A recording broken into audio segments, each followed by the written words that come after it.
O que está acontecendo dentro da sua cabeça agora? Se você acha que o silêncio aí dentro é igual para todo mundo, a ciência tem uma resposta que vai te chocar. Você pode estar vivendo em um sistema operacional completamente diferente do meu. Nós passamos 47% do tempo vivendo nesse emaranhado de pensamento que você vê aqui. Mas aqui está o segredo que separa a humanidade em duas espécies. Enquanto você pode estar ouvindo um podcast privado, agora 50% das pessoas ao seu redor nunca ouviram a própria voz na cabeça.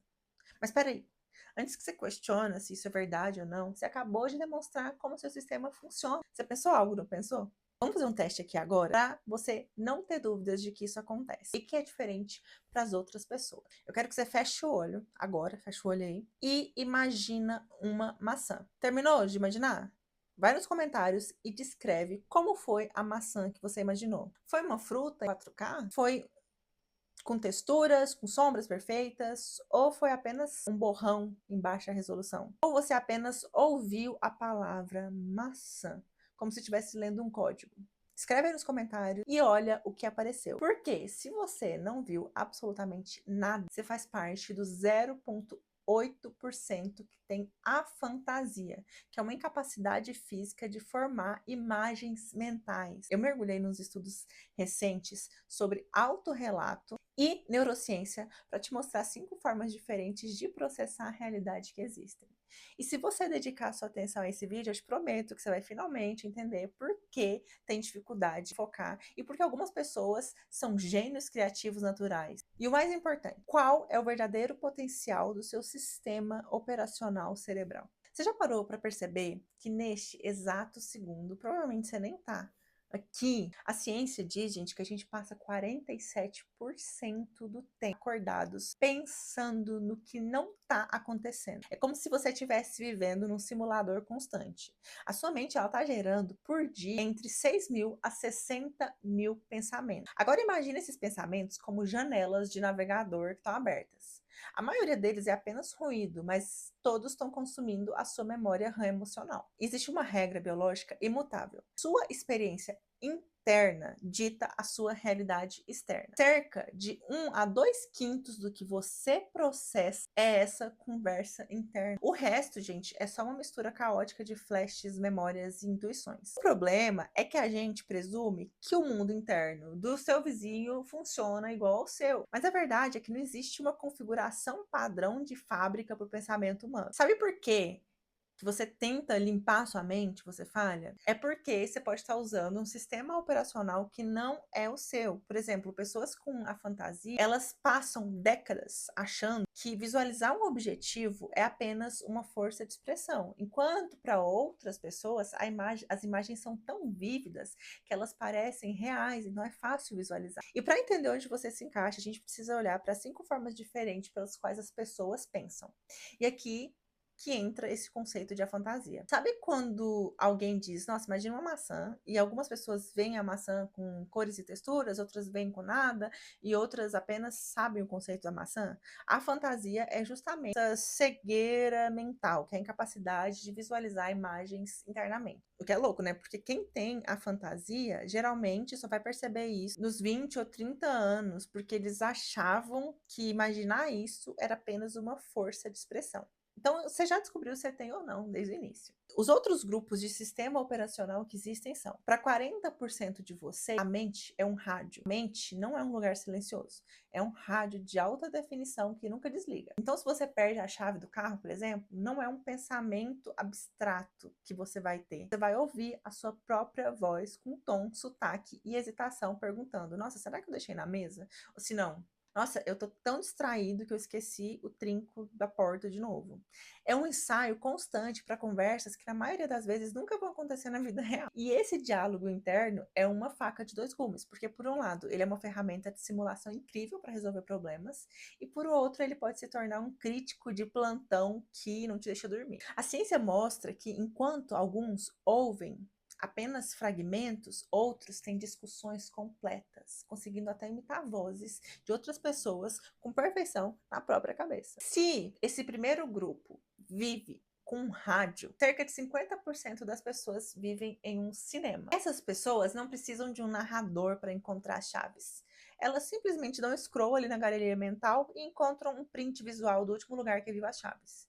É o pensamento sem legenda, feito puramente de formas e cores. Mas é aqui que a sua mente revela o quão única ela é. É através dos dois extremos. Sabe a fantasia que eu falei lá, que é a tela escura? Imagina que eu peço para você imaginar uma maçã vermelha. Para quem tem a fantasia, a tela mental permanece preta. Eles conhecem o conceito de maçã, mas não veem nada. Muitas dessas pessoas vão passar a vida inteira achando que frases como veja com os olhos da mente são apenas metáforas do mundo real, que não é como elas realmente veem. Já a hiperfantasia, que é o lado oposto, a gente tem pessoas com a imagem mental tão vívida, tão detalhada e tão brilhante que chega a competir com a realidade. Se eles pensam em uma engrenagem, eles conseguem girar a engrenagem, ver o reflexo dela, do metal, e ouvir o som do encaixe. Não existe jeito certo de pensar. Enquanto o pensador verbal é mestre em organizar narrativas, a lógica, e enquanto não existe um jeito certo de pensar, enquanto o pensador verbal ele é mestre em organizar narrativa e ter uma lógica linear, o pensador visual ele é um gênio da síntese espacial. Então aí vai surgir um problema de comunicação, né? Quando um locutor, por exemplo, tenta explicar um projeto para um cineasta, eles podem estar falando línguas cerebrais completamente diferentes. Mas ainda temos outros. Para 20% das pessoas, o pensamento não é nem o rádio e nem o cinema, ele é um clima. Seus pensamentos se manifestam como puxões emocionais. Então, são humores ou sensações físicas imediatas. Se esse grupo perde a chave, não há uma voz perguntando ou uma imagem aparecendo. Em vez disso, ocorre um pequeno sobressalto de pânico no peito, que vem com um sentimento que vai atuar tipo como um GPS, guiando a pessoa até o quarto ou até a bolsa. É como se a solução fosse a intuição, sabe? É como se a intuição soubesse o caminho antes mesmo da mente consciente conseguir explicar o porquê. Então, eles não pensam a solução, eles sentem no corpo. Outros 20% dos pensadores, eles relatam que as suas mentes funcionam através dos sentidos. Então, pensar para eles é apenas um eco físico. Então, ao tentar lembrar das chaves, eles podem se sentir mentalmente movimentando a mão e colocando no bolso o som metálico da chave batendo na mesa. Eles não veem a chave, eles sentem o peso da chave, eles não falam sobre a chave na sua cabeça, eles reativam a memória do toque. É um pensamento tátil, onde o mundo é compreendido através da interação física, mesmo que apenas da imaginação. E isso tudo nos explica um pouco dos nossos maus entendidos na vida, né? Trabalho, escola, relacionamento. Vocês viram que a gente tem vários tipos de diferentes de pensar. É aqui que a diversão acaba e a realidade bate forte. Porque raramente a gente vai estar usando o mesmo sistema operacional do outro. Imagina, gente, o impacto disso na educação. O professor vai lá e vai explicar um conceito de uma forma linear e verbal. E para os 40% que ouvem vozes, vai dar muito bom. Mas o aluno que só consegue entender de forma espacial e visual vai se sentir lento. Só que o que acontece ali é que ele está apenas tentando rodar um software visual em um hardware que o professor só abastece com áudio. Então, em questões de empatia, cerca de 15% de nós temos sensações físicas reais ao pensar, como sentir calafrio, imaginar o toque e um metal gelado. Essas pessoas que têm esse pensamento, elas têm um nível muito mais alto de empatia afetiva. Elas não só entendem a dor do outro, mas elas sentem um eco dessa dor no próprio corpo. Enquanto o outro tá lá lindo, vendo tudo de forma linear e verbal, que não traz o mesmo efeito. Gente, vocês perceberam que essas porcentagens, elas não somam 100%? Isso é porque elas são baseadas em autorrelatos e porque a mente é fluida. Então, a maioria de nós pode estar misturando algum desses estilos. E quando nós falamos de autodescoberta, que choque é perceber que o seu normal é o alienígena do outro. Quando você entende como você pensa, você para de tentar forçar sua mente a funcionar de um jeito que não é dela. E essa diversidade mostra que a única vida que realmente importa viver não é a que os outros veem por fora. É essa mistura única de vozes, imagens e silêncio que acontece agora mesmo dentro da sua cabeça. E toda essa diversidade mental não é apenas curiosidade, é um manual de instruções do seu cérebro que ninguém nunca te entregou. Como os dados de autorrelatos são fluidos, você provavelmente é uma mistura desses estilos. Para assumir esse controle, a gente pode usar protocolos. E o maior impacto no mundo real acontece através da comunicação, não é? Então, se você é um pensador verbal, aqueles 40%, e seu parceiro ou seu colega é um pensador visual, que são 50%, vocês estão falando línguas cerebrais diferentes. E o erro é achar que o outro é lento, quando na verdade ele só está processando imagens do que você pensa em palavras. Então, para resolver isso, você deve aprender a perguntar. Me conta como que você está visualizando isso? Como que isso soa para você? Agora, se você faz parte dos 15% que sentem frio ao pensar no metal gelado, você tem uma ferramenta biológica de empatia muito poderosa. Então usa isso para ler o ambiente e tenha um pouco mais de cuidado com a ressaca empática, que é absorver o estado emocional dos outros sem estar percebendo. Para você tentar falar mais com o sistema do outro, você pode usar o método de Lottie, que é conhecido como Palácio da Memória, e é uma das técnicas de memorização mais antiga e eficazes do mundo, que é utilizada lá desde a Grécia Antiga até os dias atuais em atletas de memória. Essa técnica, ela vai transformar dados abstratos em informações espaciais. Então, ela vai aproveitar a maneira como que o nosso cérebro evoluiu para sobreviver. Quem criou esse método foi o poeta grego Simônides de Ceos. Segundo a lenda, ele estava num banquete que acabou, que desabou, logo depois que ele saiu do local. E as vítimas desse banquete ficaram desfiguradas, mas o Simônides, ele conseguiu identificar cada uma deles, lembrando onde cada pessoa estava sentada ao redor da mesa.